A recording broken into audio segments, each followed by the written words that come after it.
حضرت سیدنا عبداللہ بن کعب بن مالک رضی اللہ تعالیٰ عنہ جو اپنے والد کے نابینا ہونے پر ان کا ہاتھ پکڑ کر انہیں چلایا کرتے تھے، ان سے مروی ہے کہ میں نے حضرت سیدنا کعب بن مالک رضی اللہ تعالیٰ عنہ سے سنا، وہ غزوہ تبوک میں اپنے پیچھے رہ جانے کا واقعہ بیان کرتے تھے کہ میں کسی غزوہ میں حضور صلی اللہ علیہ وآلہ وسلم سے پیچھے نہیں رہا سوائے غزوہ تبوک کے۔ ہاں، غزوہ بدر میں بھی شریک نہیں ہوا تھا، مگر غزوہ بدر میں شریک نہ ہونے والوں میں سے کسی پر عتاب نہیں کیا گیا۔ نبی کریم صلی اللہ علیہ وآلہ وسلم اور مسلمان قریش کے قافلہ کے ارادہ سے تشریف لے گئے تھے، یہاں تک کہ اللہ نے مسلمانوں اور ان کے دشمنوں کو بغیر کسی میعاد کے اکٹھا کر دیا۔ میں ابقا کی رات میں بھی بارگاہ نبوی میں حاضر تھا جب ہم نے اسلام کی اعانت پر عہد و میثاق کیا تھا۔ میں اس کے مقابلہ میں بدر کی شرکت کو زیادہ پسند نہ کرتا تھا، حالانکہ لوگوں میں بدر کا زیادہ چرچا تھا۔ غزوہ تبوک سے میرے پیچھے رہنے والوں کا واقعہ یوں ہے کہ میں دوسرے غزوات کی نسبت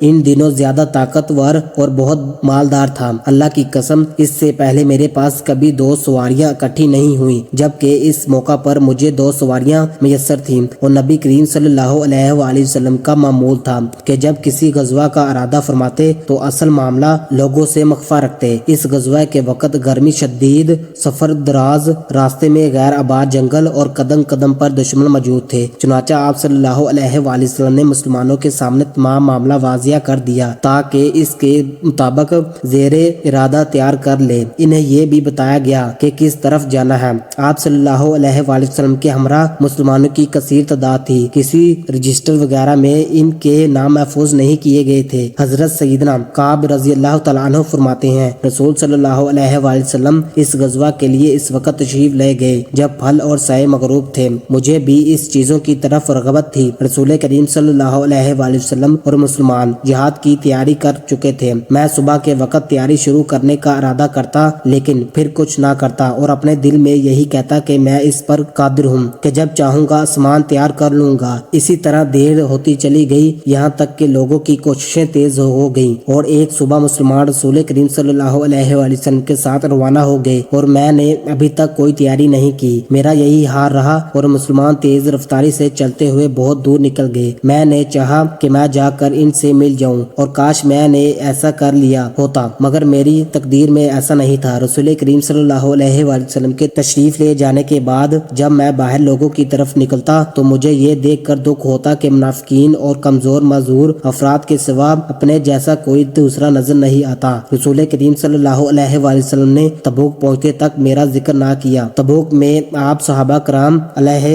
رضوان کی مجلس میں تشریف فرما تھے۔ آپ نے پوچھا، کعب بن مالک رضی اللہ تعالیٰ عنہ کا کیا بنا؟ بنو سلمینہ کے ایک آدمی نے کہا، یا رسول اللہ صلی اللہ علیہ وآلہ وسلم، اسے 2 چادروں اور دونوں پہلیوں کے نظارے نے روک لیا ہے۔ حضرت سیدنا معاذ بن جبل رضی اللہ تعالیٰ عنہ نے اس سے فرمایا، تم نے بری بات کہی ہے یا رسول اللہ صلی اللہ علیہ وآلہ وسلم، ہم ان کے متعلق بھلائی کے سوا کچھ نہیں جانتے، ان کا پیچھے رہنا کسی مجبوری کی وجہ سے ہوگا۔ رسول کریم صلی اللہ علیہ وآلہ وسلم خاموش ہو گئے۔ اسی دوران آپ علیہ السلام نے ایک شخص کو سفید لباس میں ریگستان سے آتے ہوئے دیکھا، دیکھ کر فرمایا، ابو خشیمہ ہو جا۔ جب وہ آئے تو واقعہ ابو خشیمہ انصاری رضی اللہ تعالیٰ عنہ تھے۔ یہ وہی صحابہ ہیں جنہوں نے ایک صلاح کھجور صدقہ کی تھی، تو منافقین نے اس کم مقدار پر انہیں تانا دیا تھا۔ حضرت کعب فرماتے ہیں، جب مجھے پتا چلا کہ نبی کریم صلی اللہ علیہ وآلہ وسلم لشکر تبوک سے واپس تشریف لا رہے ہیں تو میرا غم تازہ ہو گیا اور جھوٹے خیالات دل سے آنے لگے اور سوچنے لگا کہ کل کس بات کے ذریعے حضور صلی اللہ علیہ وآلہ وسلم کی ناراضگی سے بچ سکوں گا۔ اس سلسلہ میں نے اپنے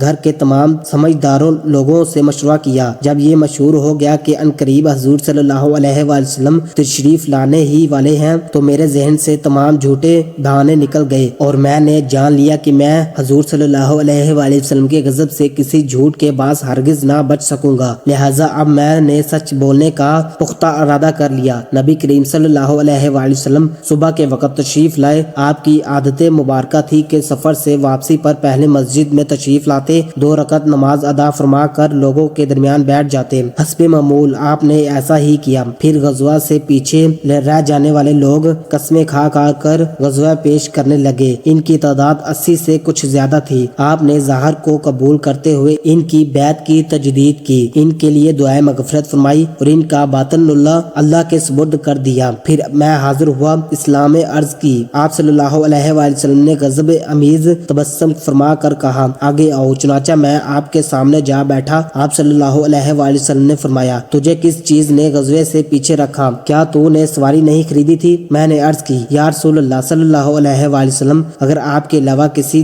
دنیا دار کے پاس بیٹھا ہوتا تو یقیناً کسی بہانے اس کی ناراضگی سے بچ جاتا۔ مجھے قوت کلام عطا کی گئی لیکن اللہ عز و جل کی قسم اگر آج میں جھوٹ بول کر آپ کو راضی کر لوں تو ان قریب اللہ تعالیٰ آپ کو مجھ سے ناراض کر دے گا، اور اگر آپ سے سچ سچ کہہ دوں گا تو اگرچہ آپ ناراض ہو جائیں لیکن مجھے اللہ تعالیٰ سے اچھے انجام کی امید ہے۔ اللہ تعالیٰ کی قسم مجھے کوئی مجبوری نہیں تھی، واللہ میں کبھی اس سے زیادہ قوت فراگی والا نہ تھا۔ جب آپ سے پیچھے رہا رسول کریم صلی اللہ علیہ وآلہ وسلم نے فرمایا اس شخص نے سچ کہا، پھر فرمایا اٹھ جاؤ یہاں تک کہ اللہ تمہارے بارے میں کچھ فیصلہ فرمائے۔ چنانچہ میں اٹھ گیا۔ بنو سلمہ کے کچھ لوگ بھی میرے پیچھے چل پڑے، کہنے لگے خدا کی قسم ہمارے علم کے مطابق اس سے پہلے تم سے کوئی گناہ سرزد نہیں ہوا، دوسرے لوگ کی طرح تم سے کوئی غلط کیوں نہ بن سکا۔ تمہارے گناہ کی معافی کے لیے رسول کریم صلی اللہ علیہ وآلہ وسلم کا بخشش کی دعا مانگتے ہی کافی ہے۔ اللہ کی قسم وہ مسلسل مجھے ملامت کرتے رہے، یہاں تک کہ میں نے ارادہ کیا تھا کہ واپس جا کر اپنے آپ کو جھٹلاؤں۔ پھر میں نے پوچھا کہ اس معاملہ میں میرے ساتھ کوئی اور بھی شریک ہے؟